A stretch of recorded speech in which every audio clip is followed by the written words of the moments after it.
Episode 2 of New and Noteworthy, featuring the Art of Likability's Arel Moodie. Are you ready to experience the future?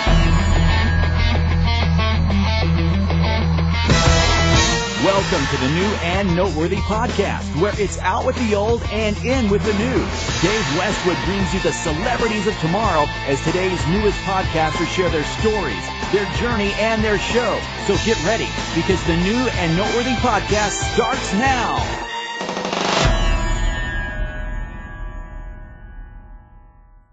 New and Noteworthy is brought to you by... If you want a new logo, website, t-shirt, or print design for your business, 99 Designs helps you host a design contest where a crowd of graphic designers compete to give you a design you love or your money back.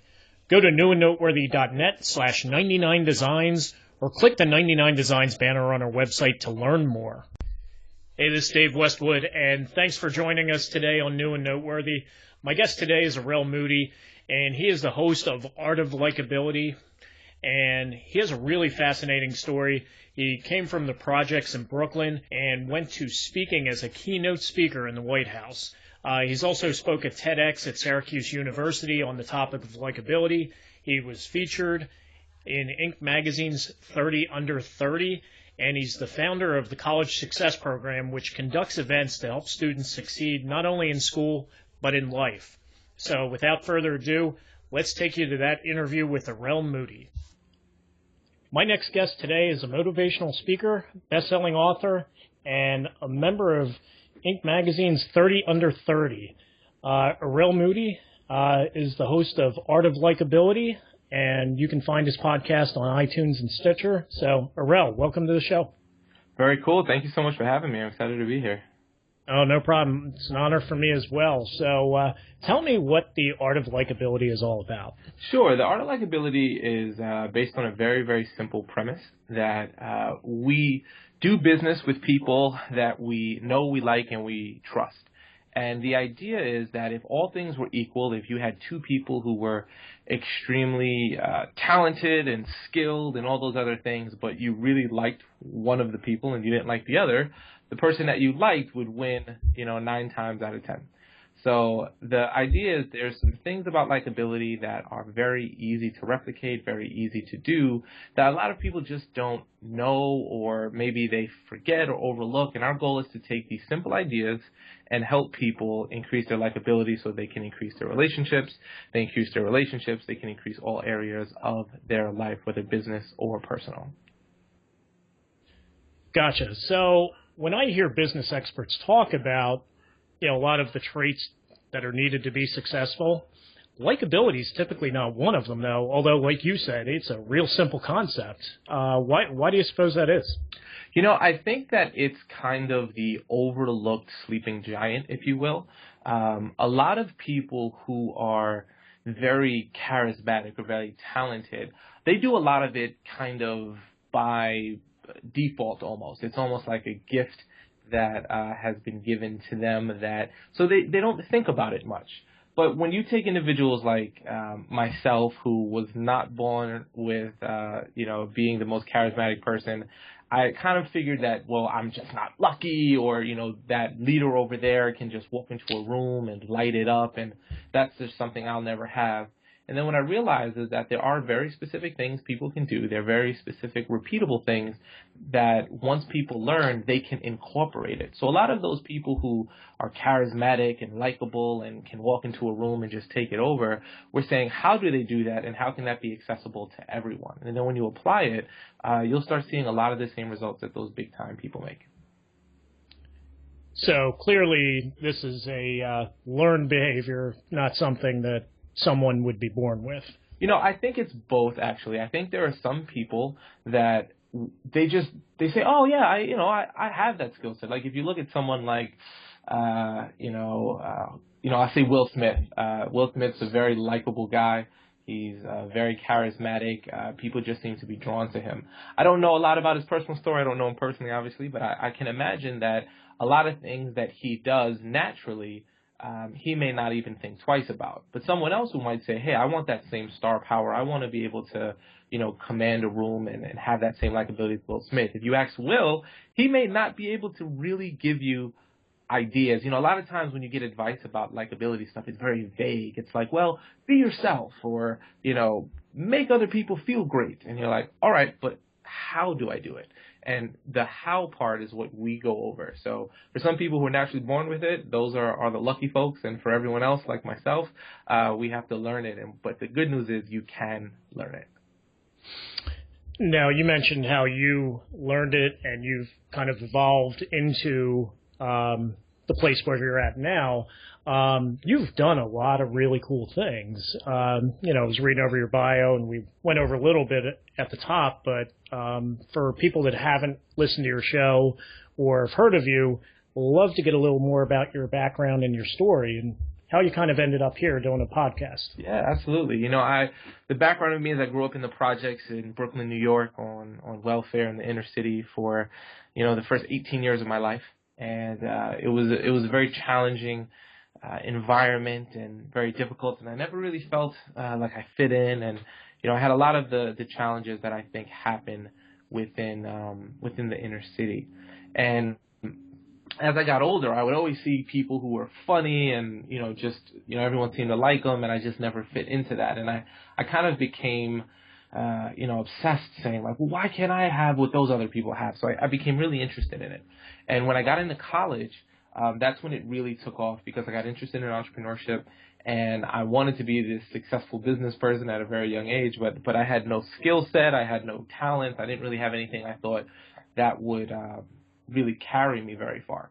So what I did is I started, researching and reading and interviewing successful people, and just saying, hey, I'm just a young kid, I don't know anything, I'd love to know more about your story. And I figured, at least if I could get these successful people to like me, maybe they would open up and help me. And I was lucky enough to get some great mentors. From there, started my first internet business in college, which helped students find housing, roommates, and sublets who wanted to move off campus. Did that for a few years before exiting. Then became one of the owners of a group called Impact, which stands for Entrepreneurial Impact, and we organized and held half-day events across the country, getting other young people excited about entrepreneurship. Partnered with people like the White House, the UN, spoke all over the country doing motivational work, helping young people succeed and realize that they don't have to wait to be old to be successful, and wrote a best-selling book on the subject, and took all of the years of things that have helped me build $1 million business and helped me connect and build relationships with some of the top producers and top people in the world, and say, what did I learn? How did I do that in my process? And that's what led me into where we currently are with the newest project, which is the Art of Likability and the podcast. So, you talked about having mentors and really networking and doing other things. I think a lot of times when we forge ahead, in your case where you said, hey, didn't necessarily, think I had the skills to do certain things, so you sought out people. I think a lot of other people tend to try and go it alone. How important was that mentorship, as well as the networking and other things that you did that followed? Crucially important. I could not be where I am. I could not even be close to where I am without the help of others. For anyone who feels like, oh, I want to be self-made and I want to be like, I don't want to owe anyone favors and all that kind of stuff, that's a long, painful journey. If you can find someone who's been there, who's done that, who can shave years off of your learning curve, who can say, just as simple as sometimes a good mentor, all they do is not necessarily give you new information, but they'll give you, they'll speed up the decision-making process. So if someone says, hey, I'm really excited about this project, but I don't know if I should do this or if I should do that, but I know I should do one of the two, having someone who's been there to say, no, definitely do this one, that could stop you from beating yourself up, from getting into a mental jail, prison of, did I do the right thing? Did I not do the right thing? So I could not stress to anyone who's interested in taking their life to the next level, whatever it is that you want to achieve, whatever it is that you want to be, there is someone who's already done it, achieved it and can teach you how to do the same. And all you have to do is find them and plug into what they're doing, and you'll be in an amazing place. That's great advice, and advice that I've heard from quite a few guests, actually. So, aside from the, the inclination to maybe go at it alone, I think, though, deep down, all of us, want to possess the skills to be liked, to be, in with the in crowd, and so on and so forth, but don't necessarily focus on that. They may focus on other things. Why do you suppose that is? I think the biggest reason that people focus on other things is because they say to themselves, well, either A, well, I don't care if people like me. I'm not here to please everyone, which is really a kind of a disguise, if you will, for what I really believe the answer is that people just don't know.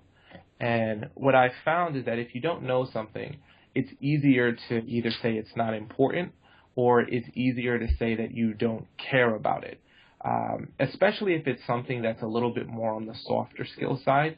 If it's a hard skill, it's very easy for people to admit they don't know something. Like, I'm not a engineer by any shape, form, or fashion. So if I have no engineering skills and someone says, hey, I want to be an engineer, it's very easy for people to say, here's the path that you take. This is the path to your receiving your knowledge of how to be an engineer. When it comes to other things where it's like relationship building, charisma, likability, charm, those more softer skills, there really isn't a direct path or a way for people to at least create one.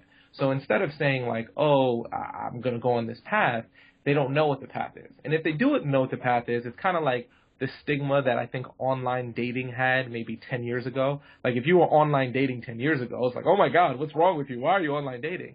Now, online dating is the norm. It's just something that's acceptable.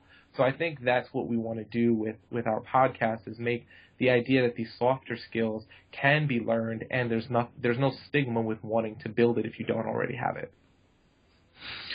So it is a process, and, let me ask you, so aside from listening to your podcast, which I recommend people do, what can a person do to become more likable? Absolutely.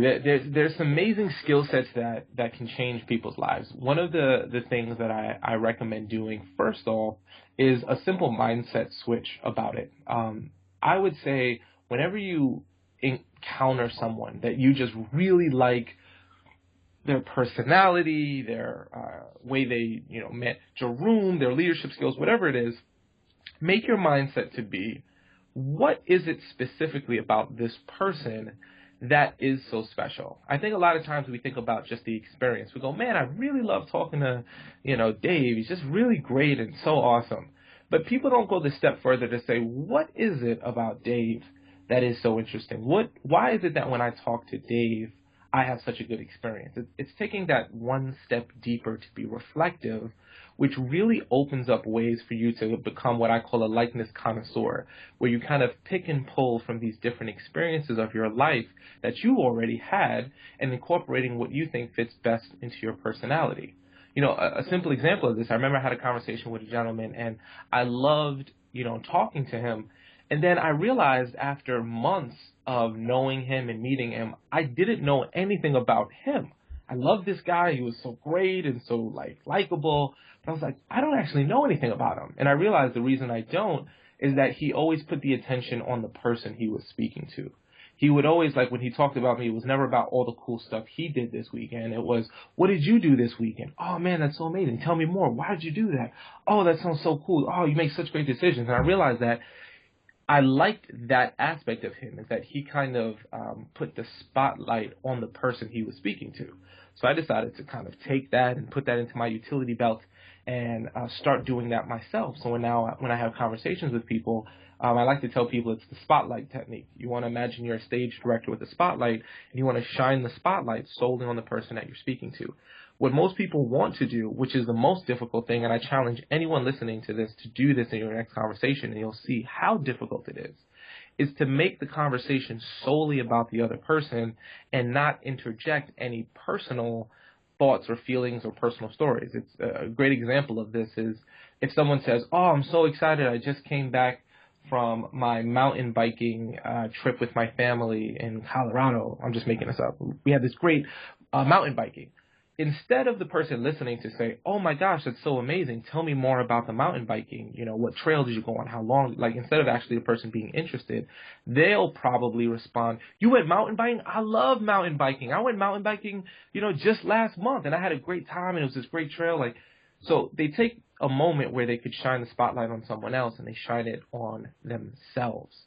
So when you start saying, "Man, I really need to make the other person the star," it's difficult because you almost have to bite your tongue to not interject about yourself.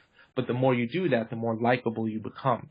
One of the main principles that we share and that I recommend everyone incorporate is if you want to become more interesting to people, you have to become more interested in people. So these are things that anyone can do, and as you go on about your life, when you're listening to someone on the radio or on TV or on a podcast or on YouTube, just ask yourself, what is it that I like about them? What can I incorporate into my own life? And what things can I start doing that will increase my likability if I just take the time to reflect on it?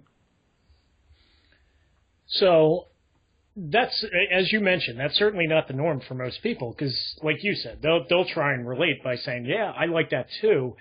So when you do this and other people are listening to this, are they kind of taken aback, like, "Oh wow, he's asking about me," or "Man, this guy, this Arel guy, he's really nosy." Mm-hmm. And what's the how do you avoid from coming across like that, or even more importantly, coming across as being a phony? Because a lot of people think, and this guy's not sincere, he's just being fake.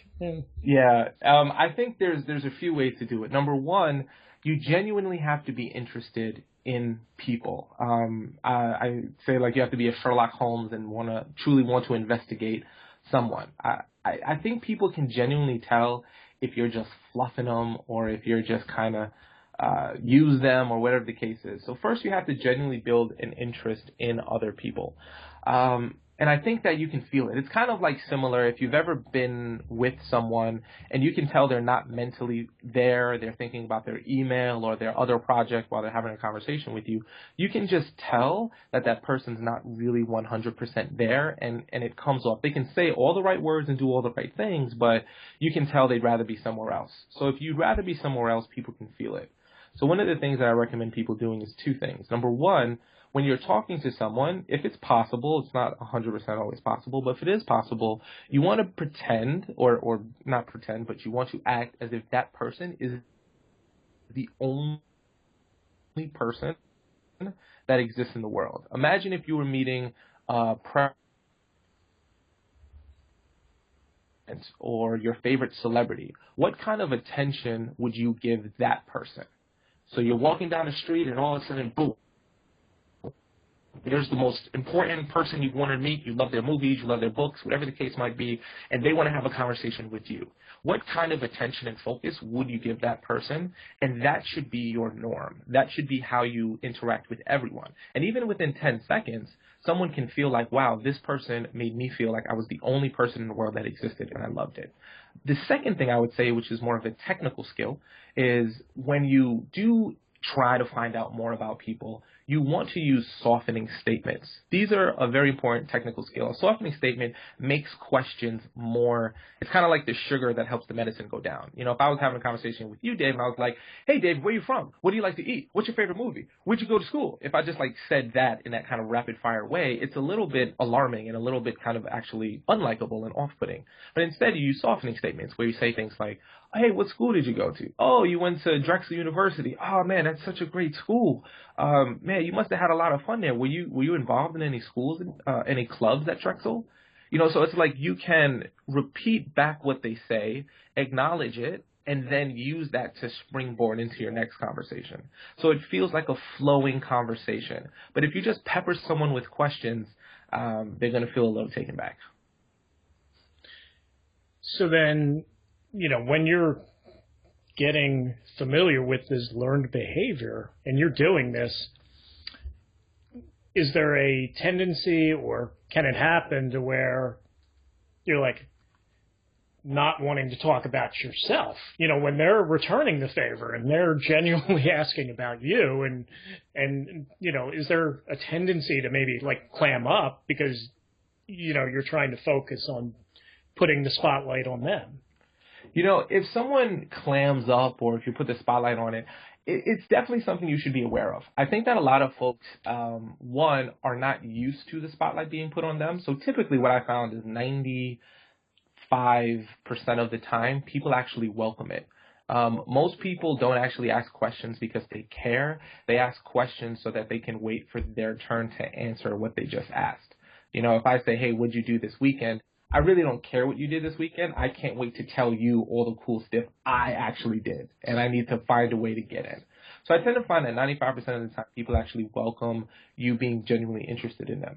If you find that someone is clamming up, or if they're feeling like, oh man, this person is like I'm not used to this kind of attention, or, why is this person asking this and getting a little confused, I would say just, use your own common sense in the situation and feel free to pull it back.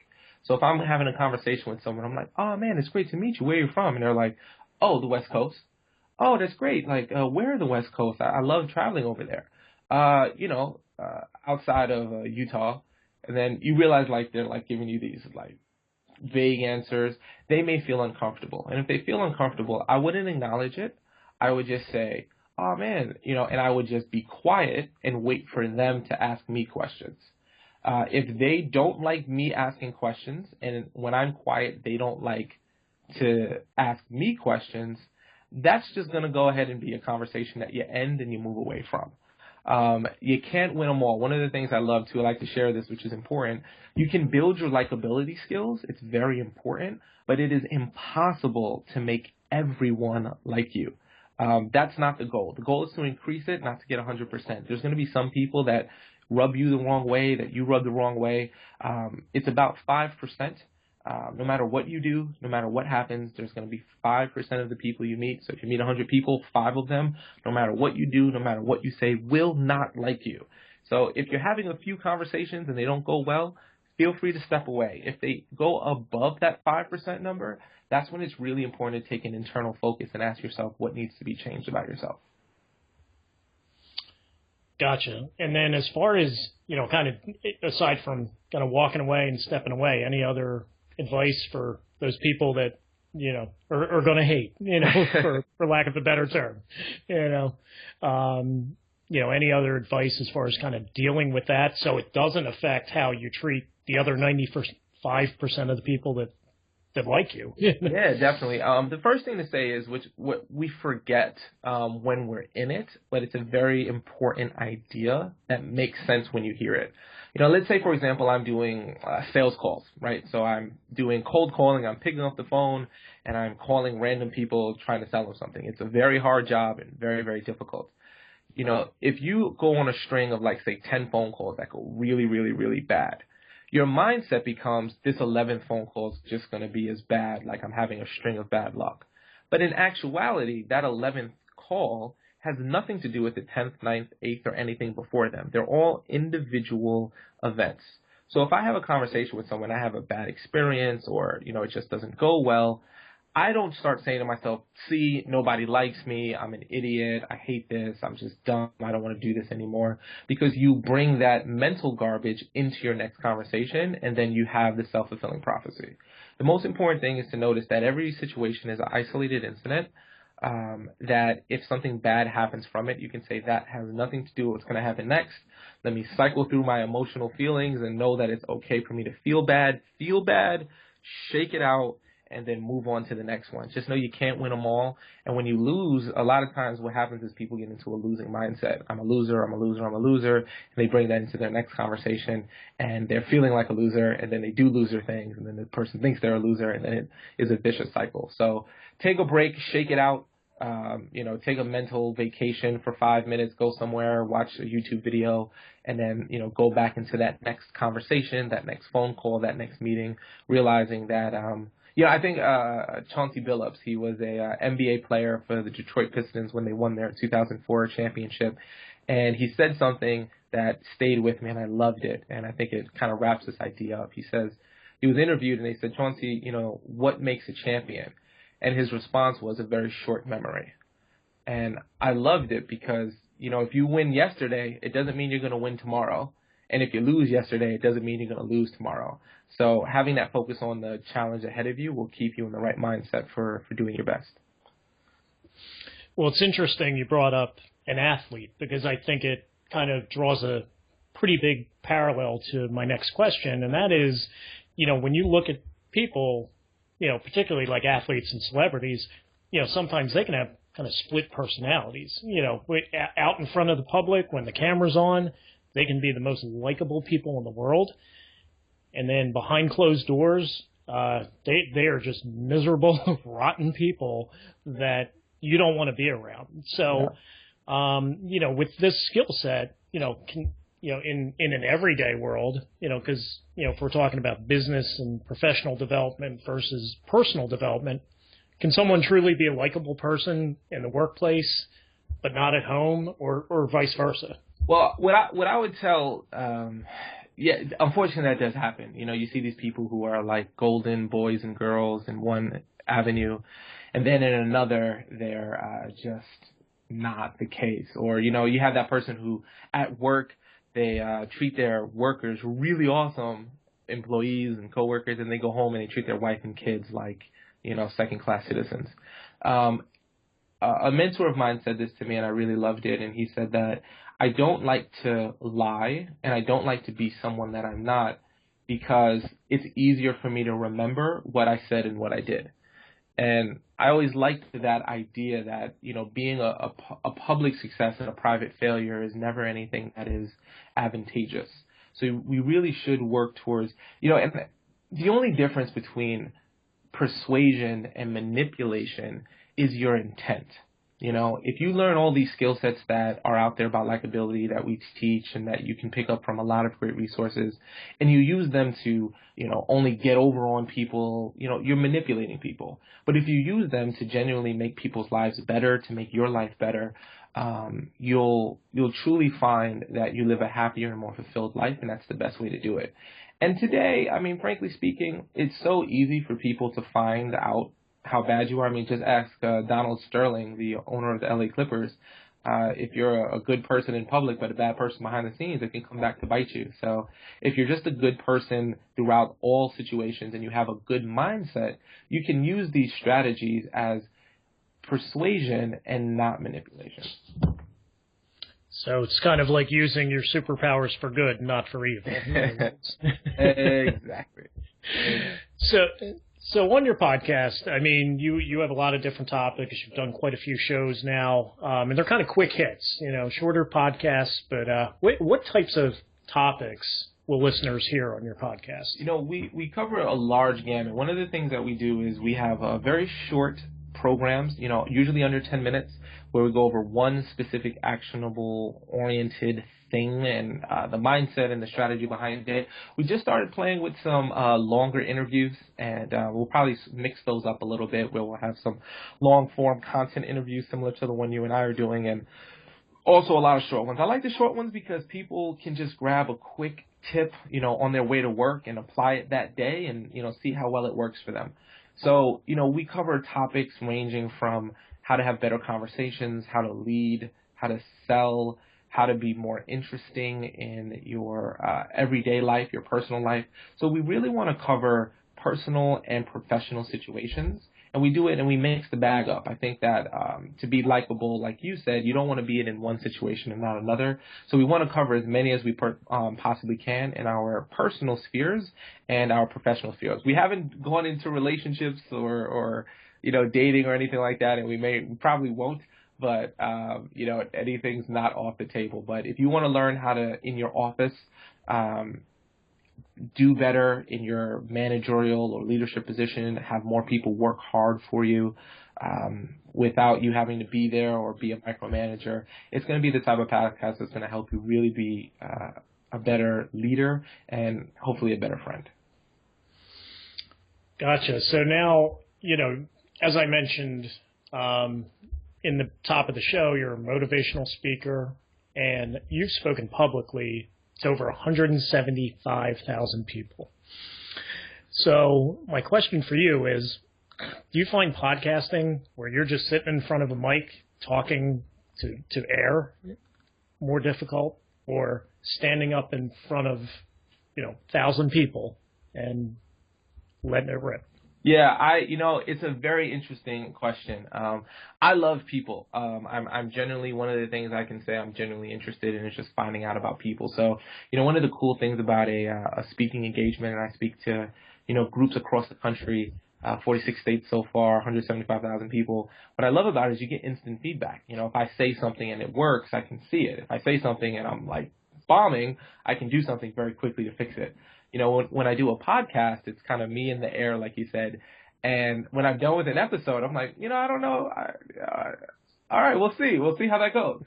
Luckily it's done really well. It's hit the #1 spot in the career section and been one of the top 100 overall podcasts on iTunes. So luckily the message is resonating. But I love that instant feedback, and as soon as I can figure out how to get that a little bit more, I think we'll be able to take it to an even higher level.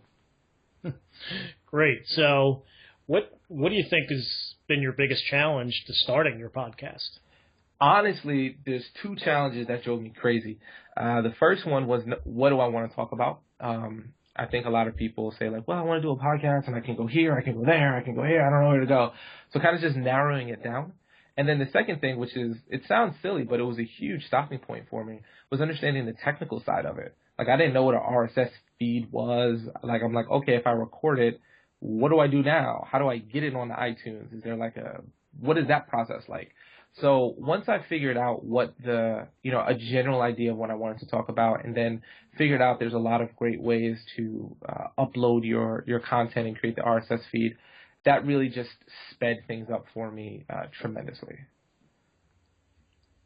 Gotcha. So on the flip side of that, what's been your biggest thrill to date on your podcast? You know what? I'd say that there's two things that stand out in my mind tremendously. The first one was getting onto the top of the charts. When I opened up I checked the top of the charts very probably daily, if not hourly, just to kind of see where we stand. And when I hit #1 for the career podcast, I took a screenshot of it and I started like jumping and clicking my heels. So it was like, wow, like, it's going, and it's impacting people, and we hit the top, which is an amazing goal. And then the second was when I got my first international message. It was a message from a gentleman in Ethiopia who is in the Peace Corps, and he listens to my podcast and used it as he does his work. And it was just so refreshing and so exciting to know that you can share something that literally can be heard by the world, that can impact people all over. And what's great about that is one of the benefits to podcasting over public speaking is that I can upload my podcast and put it out there for the world to hear, and someone in a far-off land who needs to hear it right there at that moment can listen. Whereas in a speaking engagement, I'm confined to just the people in the room with me during that period of time. So having that ability to know that you're changing people's lives all over the world is something I recommend everyone experience. No, that's really cool. And I would tend to agree with you. There's, when you get those emails saying that, hey, yeah, I'm from, wherever, and I'm a listener, it does make you feel good. So what can listeners expect in future episodes of your podcast? We're really excited. We've been gaining such momentum that we've been really getting some really exciting people on the line. So we're doing some really in-depth content. I think what's most important about what I want my vision for the podcast and how I want it to inspire people and help people is that I don't want it to be fluff. I don't want it to be, hey, go out there and be your most authentic self. I want to tell people, here's how to be your authentic self. Here are the steps. So we're getting a lot more feedback. Our listenership has grown, so we're getting a lot of emails and requests for us to cover different subjects. So we're really going to be covering the topics that are most interested to you. And if there's something that you're just dying to know, they can send us an email at info@artoflikability.com, and we just go ahead and answer it live on the show. So we're going to be really digging deep and getting some amazing people on the show and giving some amazing content that is applicable right now in your life. Great. Well, I'm going to make sure that we definitely put up a link to that, for people. So I know in talking to other podcasters, one thing they always say is, hey, one of the reasons I got into this because I listened to so-and-so's podcast or, and they tend to consume that. Do you have a favorite podcast that you listen to? Oh, man, you know what? I might be contrarian on this one.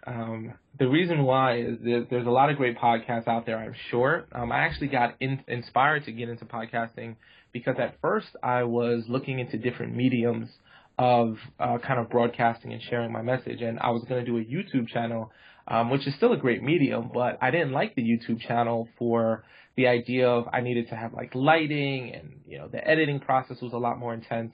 So I was like, man, I don't know if I can dedicate to doing a video production every single week. I was like, man, what could I do? I can do an audio production and, I can do it, in my pajamas or if I'm in a hotel and, need to do something from a speaking engagement. So that's really what got me into the podcasting. And there are a lot of great podcasts out there. A friend of mine, Grant Baldwin, has a show called How'd You Get Into That? I think that's a pretty good show. I've listened to a few of his episodes. So I would tell people that just look for whatever interests you and you'll find something amazing. So if you don't consume podcasts on a regular basis, what types of media do you binge on? I'm a book fanatic. There's not a moment that I'm not in the process of reading a book. So I love business books. I love motivational books, self-development books. Like if you put me in a bookstore and said, read the self-development section, it would be like a vacation for me. So I'm big into books, and if I can't read a book, I like audiobooks, which is kind of like the cousin of podcasting. Yeah, definitely.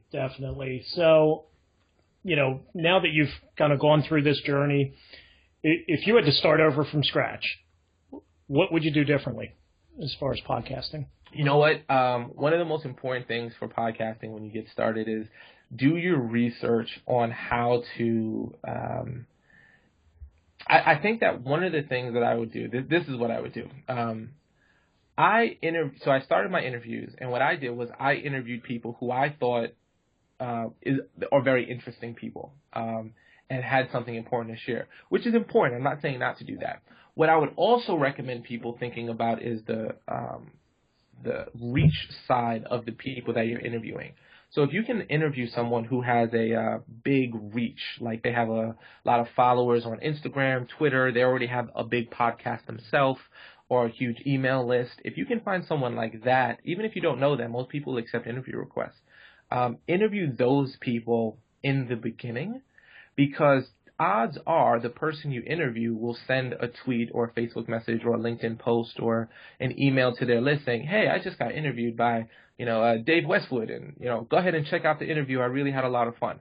So now your podcast, not only are you providing good content, which is your goal, but you're getting a person who already has a big network to promote you to their big network. So if you get like 5, 6, or 7 interviews in the beginning with these big name people or these people with a lot of influence, it truly will drive a ton of traffic and a ton of people to your podcast. And in the beginning, mine were just quick 10-minute, less than 10-minute podcasts, and we did really well with it, and I'm really happy with our results. But I started thinking when I had a conversation with a friend of mine who used that strategy in the beginning, I said, man, that makes all the sense in the world, because, the most important thing when you start is to get people actually listening.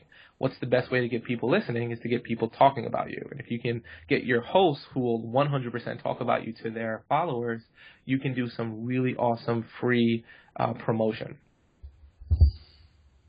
Oh, that's very sound advice.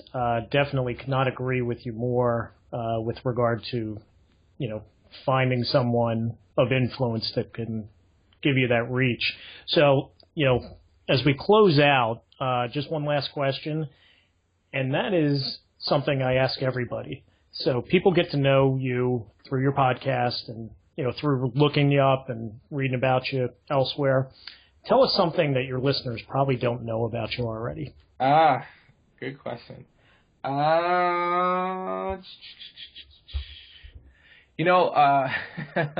Well, on a very small level, I am a total geek and believe that anything that you want to learn, someone else has done and you can learn. So I applied that with the Rubiks Cube, and I sat down and watched tutorial videos on various YouTube channels on how to solve a Rubik's Cube, and to put it to the test, and now I can solve a Rubik's Cube in a little over 2 minutes. So that's something not a lot of people know, but is great to me, just to kind of prove whatever you want to learn, you can learn. So don't be ashamed to want to learn, even if it's something like solving a Rubik's Cube. Well, that's pretty cool. And what I would say, whatever you want to learn, you can probably learn on YouTube. I know my 8-year-old son consumes these videos on how to play video games, and now he's a master at it. So, yeah. Arel, where can people find you? I would say check out the website, of course, artoflikability.com, but please hit me up. I am extremely active on social media. The gift and the curse of my name, the curse of it is, as a kid, I hated it because it was weird. The gift of it as an adult in the world of social media is no one else has my name in the world, from what I understand, so it's very easy to find me. So you can follow me at Twitter, at Arel Moodie, which is AREL, as in Larry, M as in Mary, OOD as in David, IE. So Arel Moodie. You can, my Facebook, my Twitter, my LinkedIn, my Instagram, my Snapchat, my whatever. It's all Arel Moodie. So if you just search Arel Moodie, you'll find me pretty quickly. Well, the irony of that is we're doing this interview on Skype, and when I went in to dial you up, there's actually 2 on there. So. The second one is actually me as well. That was a bad account that I made. I did figure that. So, Arel Moodie, hey, this has been an awesome time. Thank you so much for being a part of this interview today. So, everybody, please, connect with Arel. Highly recommend his podcast. I've listened to quite a few episodes myself. Arel, take care. Hey, thanks a lot. Dave, you the man. Thanks for doing this, brother. Appreciate it. Thanks. You've been listening to New and Noteworthy. To get show notes for today's episode, along with other great resources, go to newandnoteworthy.net. You can also connect with the show at the New and Noteworthy page on Facebook, or follow Dave on Twitter at Q Westwood. And if you like today's episode, don't forget to subscribe to the show and leave a review on iTunes or Stitcher.